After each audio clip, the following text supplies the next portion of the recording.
इस वीडियो के माध्यम से हम समस्त किसान भाइयों से अपने 5-6 साल का अनुभव और किसानों का जो फीडबैक है उसको साझा करेंगे।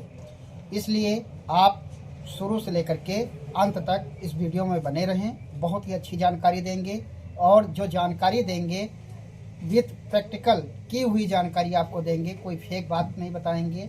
और जो भी बात आप लोगों से हम साझा करेंगे, ये 5-6 साल का अनुभव, हमारी दुकान जो है 5-6 साल पुरानी है और किसानों का जो फीडबैक आता है, खुद हम 4 से 5 एकड़ आलू लगाते हैं, उसका जो फीडबैक है उसी को हम आप लोगों के साथ साझा करेंगे। बताना ये है कि जिन किसान भाइयों की आलू की फसल 40 से 45 दिन की हो गई है, वो अपने आलू की फसल में 4 से 5 काम करें, जो उनको लाभ बहुत अच्छा मिलेगा। करना क्या है, ये अवस्था जो है अपने आलू की फसल में नमी बनाए रखें। सबसे पहला काम ये करना है।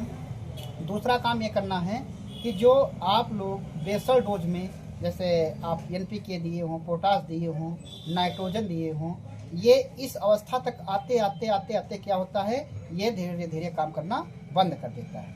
अब कारण क्या है, अब इसकी और ये जो टाइम है आलू के लिए कह लीजिए एक गोल्डन टाइम होता है। इसी समय में सारा विकास होना है, जड़ों का फैलाव होना है, टीबों की संख्या बढ़ना है।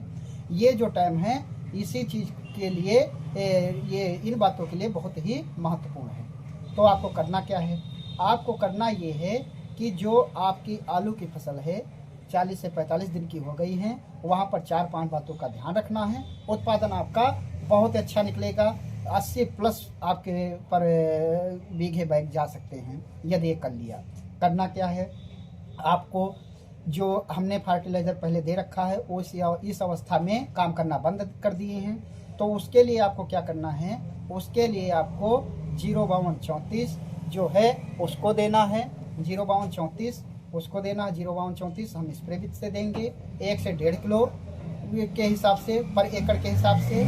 बोरान देना है। बोरान हमको 2 ग्राम पर लीटर के हिसाब से। बोरान का काम क्या होगा, बोरान हमारे सेल्स निर्माण में बहुत अच्छा काम करता है और आलू में चमक लाता है। और 05234 में 0% नाइट्रोजन का काम नहीं है। 52% आपको फास्फेट मिल जाएगा जो ट्यूबों की संख्या बढ़ाएगा।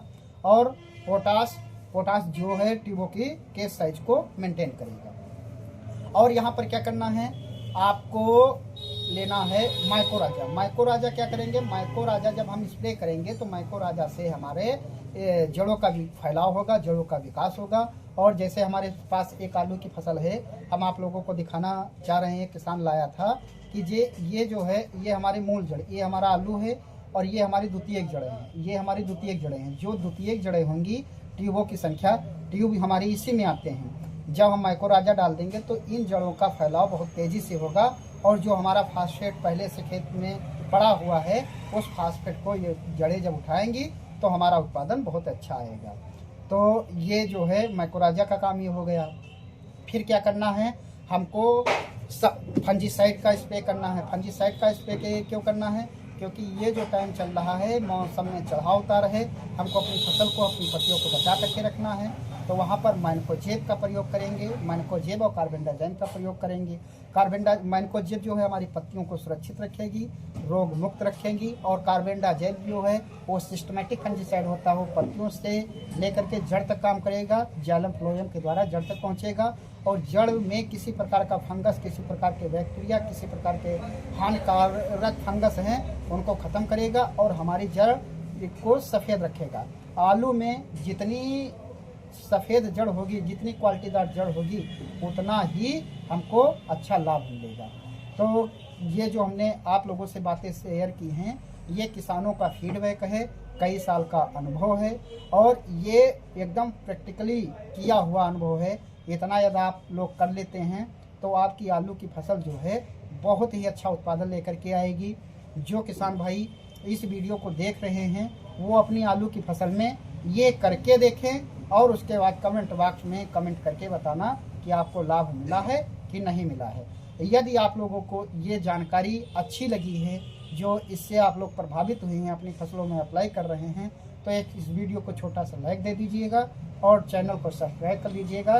जो जो हम आगे आपको जानकारियां देंगे, आप लोगों से जानकारियां साझा करेंगे, वो जानकारियां आप लोगों को सबसे पहले प्राप्त हो